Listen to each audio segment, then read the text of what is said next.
అస్సలాముఅలైకుం. మా బావగారు అంటే మా ఆయన వాళ్ళ అన్నయ్య సౌదీలో జాబ్ చేస్తున్నారండి. ఇంకా సౌదీ నుంచి ఇండియా అయితే వచ్చారు. వస్తూ అయితే చాక్లెట్స్ అయితే తీసుకొచ్చారండి. చాలా డిఫరెంట్ చాక్లెట్స్ అయితే తీసుకొచ్చారు. ఇదేంటోనండి చాలా డిఫరెంట్గా ఉంది.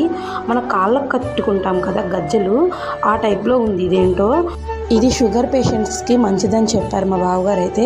వాటితో పాటు కొన్ని ఖర్జూరాలు అయితే పంపించారండి. ఇంకా వాటితో పాటు ఇంకా మక్కా నుంచి అయితే జంజం వాటర్ అయితే పంపించారు. ఇక్కడ చూసారా ఎన్ని డిఫరెంట్ చాక్లెట్స్ అయితే పంపించారు. మనకు అదర్ కంట్రీస్ నుంచి వచ్చే ఏవైనా చాలా స్పెషల్ కదా. నాకు కూడా బాగా నచ్చాయి చాక్లెట్స్ అయితే. ఒకటైతే నోట్లో వేసుకొని చూశాను, అలా కరిగిపోతుంది. ఇంకా ఇందులో నుంచి కొన్ని చాక్లెట్స్ అయితే మా అన్నయ్య వాళ్ళ పిల్లలకైతే పంపించాను. ఇంకా కొన్ని అయితే మేమైతే ఉంచేసుకున్నాము. మా పాప అయితే వాళ్ళ పెదనాన్న తీసుకొచ్చిన బిస్కెట్ అయితే తింటూ ఉంది. ఈ వీడియో అయితే ఇంతేనండి. Bye bye. ప్లీజ్